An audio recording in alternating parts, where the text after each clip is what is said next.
இன்னைக்கு ஒரு பெரிய ஒரு இஷ்யூ ஆனதுக்கு அப்புறம் தமிழக மக்கள் கோவப்பட்ட பிறகு இன்னைக்கு விசிகே சொல்றாங்க அதை பெருசுப்படுத்தாதீங்க, அண்ணன் திருச்சி சிவா அவர்கள் சொல்றாங்க பெருசுப்படுத்தாதீங்க. ஆனா காங்கிரஸ் கட்சியில் இருக்கக்கூடிய எந்த தலைவர்களுமே பேச மாட்டாங்களே. நண்பர்கள், நீங்களும் நம்ம தலைவர்கிட்ட ஒரு கேள்வி கேட்டீங்க. காங்கிரஸ்காரங்க யாருமே பேச மாட்டாங்க. அந்த அளவுக்கு காங்கிரஸ் கட்சி தமிழகத்தில் செயலிழந்து எப்படியாவது இந்த கூட்டணியில் இருக்கணும்னு போட்டி தெளித்துக் கொண்டிருக்கின்றார்கள்.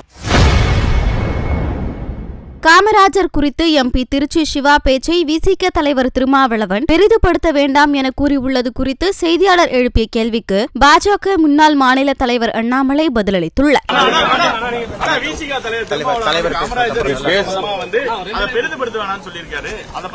எங்களுடைய தலைவர் அண்ணன் நயினார் நாகேந்திரன் அவர்கள் ரொம்ப தெளிவா சொன்னாங்க.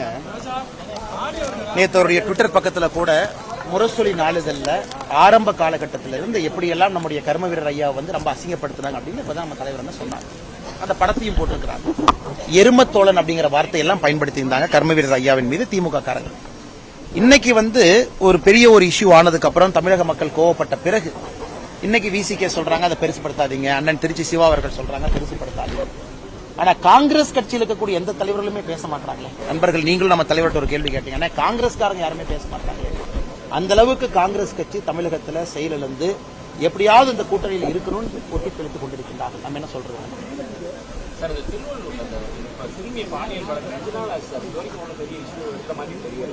ரொம்ப துயரமான சம்பவங்கள்னா அன்னைக்கே நம்முடைய தலைவர் அவர்கள் நீங்க பாத்திருப்பீங்க. நேற்று பாரதிய ஜனதா கட்சியினுடைய மாவட்ட தலைவர் எல்லாமே காவல் நிலையத்துக்கு போயிருந்தாங்க. நேற்று முந்தின 2 நாளுமே போயிருந்தாங்க. ஏன்னா நம்முடைய தலைவர் அவர்கள் அறிவுறுத்திருந்தாங்க, இதை நீங்க பெரிய இஷ்யூவை எடுத்து மக்கள் மன்றத்தில் வச்சு பேசுங்க. ஆனா இன்னைக்கும் காவல்துறை 7வது நாள், இன்னைக்கு நம்ம பேசுவது 7வது நாளுங்கண்ணா. இன்னைக்கு வரைக்கும் அதை மறந்துட்டாங்க. ஒரு சிறுமி நடந்து போற சிறுமி பின்னாடி ஒரு கையவன் முன்னாடி போய் பார்த்துட்டு வாயை பொத்தி இழுத்துட்டு காட்டுக்குள்ள இழுத்துட்டு போறான். இது உண்மையாலுமே தமிழகத்துல சட்டம் ஒழுங்கு செயலிழந்து விட்டதுன்னு டெய்லி சொல்றோம். அதற்கு ஒரு சாட்சி வேணும்னா இதை விட சாட்சி இருக்காது. ஆனா இன்னைக்கும் முதலமைச்சர் அதை பத்தி பேசினாரா? ஒரு ஐஜி அங்க அனுப்பி வச்சு கேம்ப் பண்ண சொன்னாரா? இல்ல அந்த குழந்தைய மீட்டு கொண்டு அந்த கைவனை பிடிச்சாங்களா? இன்னைக்கும் இல்லை. வழக்கம் போல நம்ம தலைவர் சொல்வது போல இதெல்லாம் எல்லாம் நடந்து முடிந்த பிறகு சாரின்னு ஒரு வார்த்தையை சொல்லிட்டு மறுபடியும் போயிருவாங்களான்னு. இன்னைக்கு மக்கள் திமுகனால காவல்துறையின் மீதும் நம்பிக்கை இழந்துட்டாங்க. Very very unfortunate. செய்திகளை உள்ளது உள்ளபடி தெரிந்து கொள்ள ரெஃப்ளெக்ட் நியூஸை சப்ஸ்கிரைப் பண்ணுங்க.